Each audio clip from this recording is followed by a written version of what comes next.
Hello, welcome to tech shortcuts YouTube channel. ఈరోజు వీడియోలో AP EAMCET application ఎలా apply చేయాలని దాని గురించి చిన్న వీడియో చేశానండి.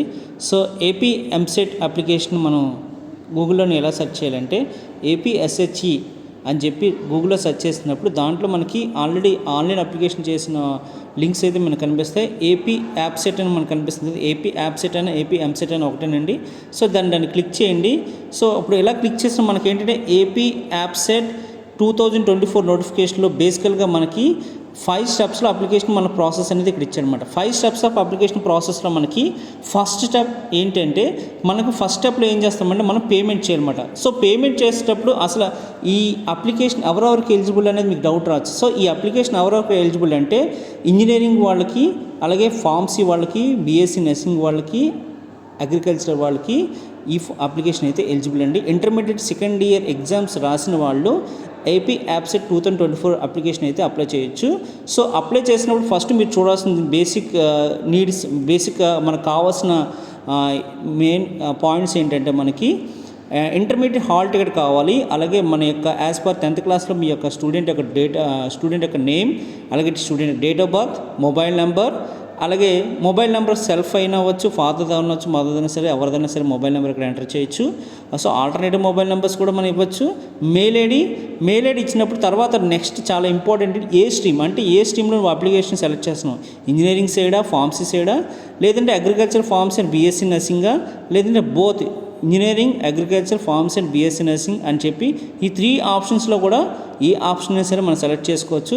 సో ఆప్షన్ సెలెక్ట్ చేసుకున్న దాన్ని బట్టి మనకి ఎగ్జామ్లో మనం అప్లై చేసిన ఎగ్జామ్ తర్వాత మనం సీట్ ఎలిజిబిలిటీ అంటే ఎక్కడ మన ఫార్మసీలో అయినా సరే, ఇంజనీరింగ్స్ అయినా సరే మనకి అప్లికేషన్లో ఆప్షన్స్ మనకు చూపిస్తామన్నమాట. అంటే కౌన్సిలింగ్కి వెళ్ళేటప్పటికి మనకి ఇది యూజ్ అయ్యేది అనమాట. సో తర్వాత నెక్స్ట్ ఏంటంటే మనకి కేటగిరీ వైజ్, అంటే క్యాస్ట్ కేటగిరీ ఏంటంటే ఆ క్యాస్ట్ కేటగిరీ కూడా మనం ఇక్కడ మెన్షన్ చేయొచ్చు.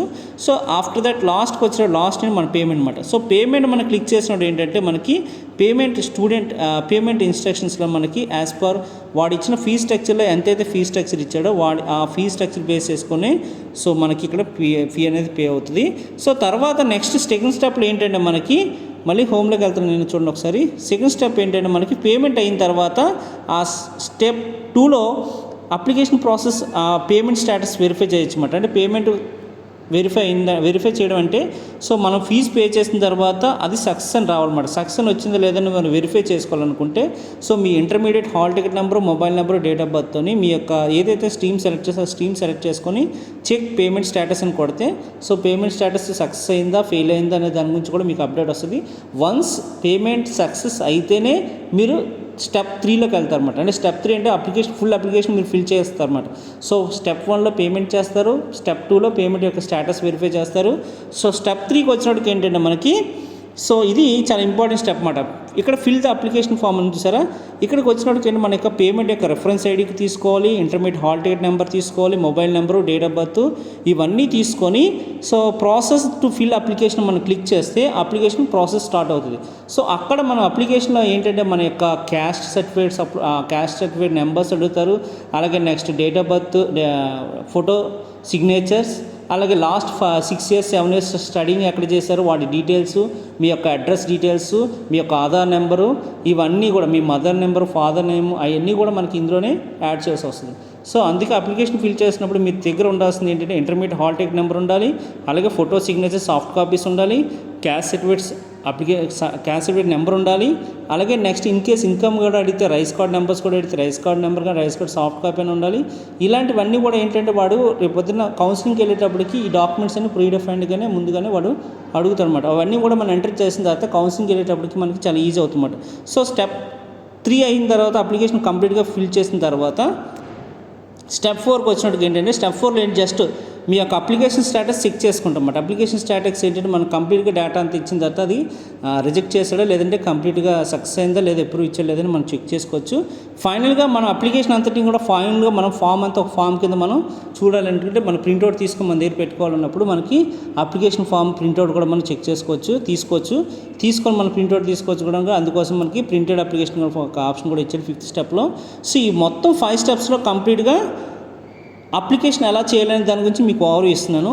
సో తర్వాత ఏంటంటే మనకి దీంట్లో స్ట్రీమ్స్ అంటే సిలబసెస్ ఏంటి, ఇంజనీరింగ్ సిలబస్ ఏంటి, అగ్రికల్చర్ ఫార్మసీ సిలబస్ ఏంటి, అలాగే నెక్స్ట్ ఏంటంటే మనకి ఇంపార్టెంట్ డేట్స్ ఏంటి. ఇంపార్టెంట్ డేట్స్ అంటే మనకి ఎప్పుడు ఎగ్జామ్ స్టార్ట్ అవుతుంది, ఎప్పుడు అప్లికేషన్ స్టార్ట్ అవుతుంది, ఎప్పుడు అప్లికేషన్ ఎండ్ అవుతుంది, without fine, with fine. So మనకి అన్నీ కూడా క్లియర్గా మెన్షన్ చేశాడు. ఇన్ కేస్ ఎవరికైనా సరే మీకు ఎగ్జామ్ మాక్ టెస్ట్ రాయాలనుకుంటే సరే ఇంజనీరింగ్ మాక్ టెస్ట్ ఎలా రాయొచ్చు, దానికి జస్ట్ ఇంటర్వ్యూ ఆన్లైన్లో మనకి ఇక్కడ మాక్ టెస్ట్ కూడా మనకి ప్రాక్టీస్ చేయడం కోసం మాక్ టెస్ట్ కూడా పెడతాడు. చాలామందికి ఆన్లైన్లో ఎగ్జామ్ రాయడం తెలియని వాళ్ళకి మాక్ టెస్ట్ కూడా చాలా బాగా యూజ్ అవుతుంది. సో చాలా సింపుల్గా మాక్ టెస్ట్ ఎలా ఎంటర్ చేయాలి ఒక డెమోన్స్ట్రేషన్ కూడా ఇక్కడ మన వెబ్సైట్లో పెట్టాడు. ఇన్ కేస్ ఏమన్నా అప్లికేషన్లో కరెక్షన్స్ ఉన్నా సరే ఆ కరెక్షన్స్ కూడా మనం చేసుకోవడానికి ఇక్కడ కరెక్షన్స్ కూడా మన ఆప్షన్ కూడా ఇచ్చాడు. సో మోస్ట్ ఆఫ్ దిలో కరెక్షన్ చేయకుండా మీ 10th యొక్క డీటెయిల్స్ బేస్ చేసుకుని అలాగే చేయండి.